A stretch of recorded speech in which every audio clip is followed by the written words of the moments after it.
Hezbollah के अपने video viral करने शुरू कर दिए हैं।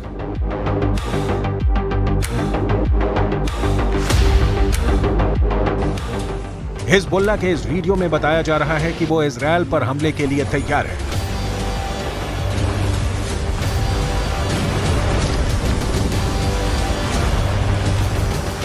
इस वीडियो में हिजबुल्लाह का मैसेज साफ है कि उसका अटैक ऐसा होगा जो इजरायल रोक नहीं पाएगा।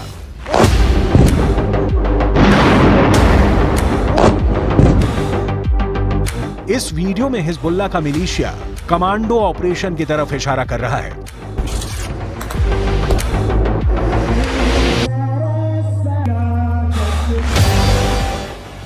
इस वीडियो में हिजबुल्लाह बता रहा है कि उसके कमांडो मोटरसाइकिल पर आएंगे और इजरायल की सेना भागती हुई नजर आएगी।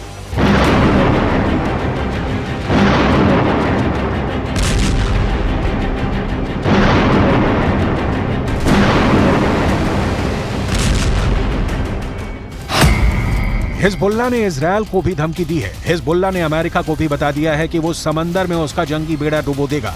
क्या ऐसा मुमकिन है? हिजबुल्लाह की इस चेतावनी को इजरायल में बहुत गंभीरता से लिया जा रहा है। हिजबुल्लाह कैसे युद्ध लड़ता है, ये इजरायल पहले भी देख चुका है। इस बार गाजा को बचाने के लिए हिजबुल्लाह इजरायल से लड़ना चाहता है और इस बात को लेकर इजरायल से ज्यादा अमेरिका बेचैन हो गया है। ये दोनों देश हिजबुल्लाह को आतंकवादी गुट मानते हैं, जबकि रूस, चीन, कतर, ईरान और भारत भी हिजबुल्लाह को आतंकी संगठन नहीं मानते। संयुक्त राष्ट्र भी हिजबुल्लाह को सिर्फ एक मिलिशिया मानता है, लेकिन हिजबुल्लाह की नई धमकियों के बाद कई सवाल उठे हैं।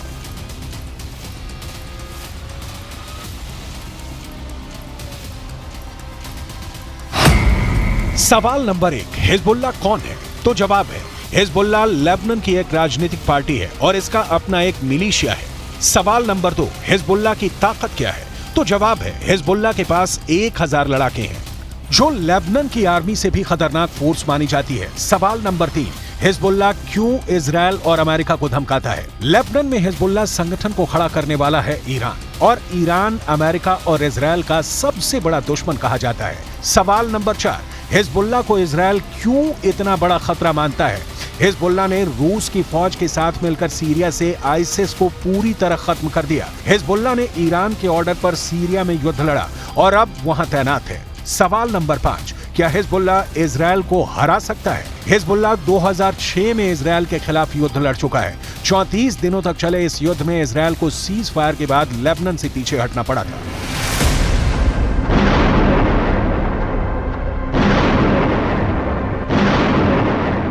अब 7 अक्टूबर को हमास के अटैक के बाद गाजा पर इजरायल के हमलों ने हिजबुल्लाह फोर्स को सुपर एक्टिव कर दिया है। हिजबुल्लाह ने बहुत साफ शब्दों में कह दिया है कि वो इजरायल पर हमला कर देगा और ये वार्निंग देने से पहले इजरायल तक मैसेज पहुंचा दिया कि अगर इजरायल की सेना फिलिस्तीन के गाजा में घुसी तो वो उत्तरी सीमा की तरफ से इजरायल पर चढ़ाई कर देगा। इजरायल और लेबनान के बीच करीब 130 किलोमीटर लंबा बॉर्डर है और यहाँ संयुक्त राष्ट्र की शांति सेना तैनात रही है। इसमें भारत की फौज भी शामिल है। इस वक्त इजरायल को गाजा से ज्यादा इस बॉर्डर की टेंशन है, क्योंकि अगर इजरायल गाजा में घुसा तो हिजबुल्लाह उत्तर की तरफ से इजरायल से हमला बोल देगा।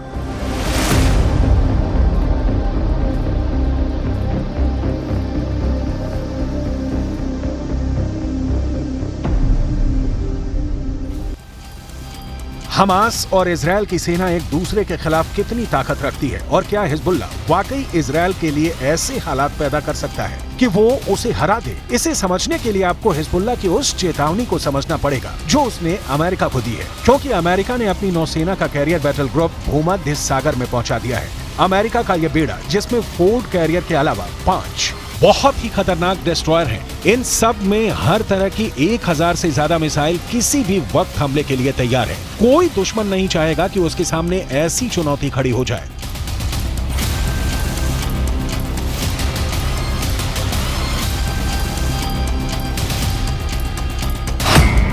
इस वक्त ये कैरियर इजरायल के गाजा में पश्चिम में भूमध्य सागर में तैनात रहेगा और वहीं से ऑपरेशन चलाएगा। उसकी रेंज में लेबनान भी होगा, सीरिया भी होगा, तुर्की भी होगा और मिस्र के आसपास का इलाका भी होगा।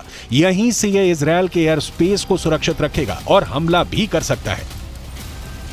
ये सब ऑपरेशन अमेरिका के फोर्ड क्लास के कैरियर और उसके बेड़े में मौजूद बड़े बड़े डिस्ट्रॉयर पूरा कर सकते हैं। ऐसा अमेरिका पहले इराक में कर चुका है, उसने अफगानिस्तान में करके दिखाया है और ईरान को भी वो लगातार धमकी देता रहा है। इजरायल के लिए भी जेराल्ड फोर्ड कैरियर को भेजना एक बड़ा युद्ध छेड़ सकता है।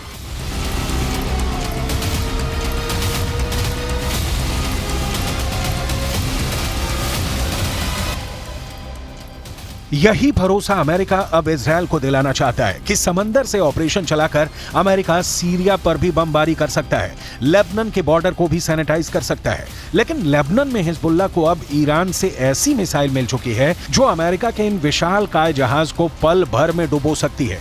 इस मिसाइल को लेकर हिजबुल्लाह का खौफ बढ़ चुका है और वो सीधा सीधा अमेरिका के जहाज को डुबा सकता है।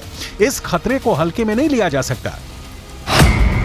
लेबनान ने 2006 में इजरायल में एक कॉरवेट यानी जंगी जहाज पर एंटी शिप मिसाइल से हमला किया था। इस हमले में इजरायल के युद्धपोत को भारी नुकसान पहुंचा था। अब हिजबुल्लाह के पास जो एंटी शिप मिसाइल है उसकी रेंज 300 किलोमीटर तक है।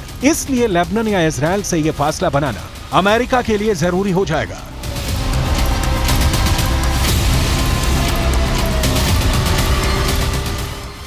इसमें कोई शक नहीं कि हिजबुल्लाह की लीडरशिप तेहरान से मिलने वाले ऑर्डर पर काम करती है।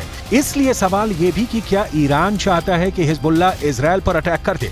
ईरान ये भी बहुत अच्छी तरह से जानता है कि इस वक्त इजरायल बेहद कमजोर है या फिर अमेरिका की शक्ल में उसे नई ताकत फिर से मिल गई है।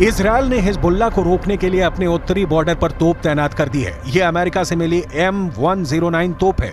155 मिलीमीटर की ये तोप टैंक नुमा बख्तरबंद गाड़ी पर फिट कर दी गई है और ये 1 मिनट में 4 गोले दाग सकती है। इस तरह से देखा जाए तो लेबनान बॉर्डर पर इजरायल ने अपनी तैयारियां पुख्ता की हुई हैं। वहीं लेबनान की तरफ से आप इजरायल की एक पोस्ट देख सकते हैं। यहाँ रेडार भी लगे हुए हैं और इलेक्ट्रॉनिक सिस्टम भी जो हिजबुल्लाह की हरकतों पर नजर रखते हैं। इन इलाकों में 7 अक्टूबर के बाद से तनाव फैला हुआ है। लेबनान की आर्मी भी नजर रखे हुए है। यहाँ रहने वाले लोग भी जानते हैं कि हिजबुल्लाह किसी भी वक्त ऑपरेशन शुरू कर सकता है।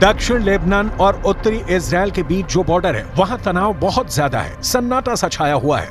ये वो खामोशी है जो तूफान से पहले देखी जाती है। इसलिए यहाँ के लोगों को भी पता है कि बहुत जल्दी युद्ध का एपिसेंटर गाजा से निकलकर लेबनान तक पहुंच सकता है। यहाँ तैनात संयुक्त राष्ट्र की सेनाएं भी अलर्ट मोड पर हैं। लगातार पेट्रोलिंग हो रही है। लेकिन इजरायल के लिए एक और बड़ा खतरा हिजबुल्लाह को ईरान से मिली एक मिसाइल को लेकर है। ये है फतह 110 मिसाइल। कहा जा रहा है कि ईरान ये मिसाइल लेबनान पहुंचा चुका है। इसलिए इस मिसाइल की बहुत ही बारीक बातें आपको बताते हैं।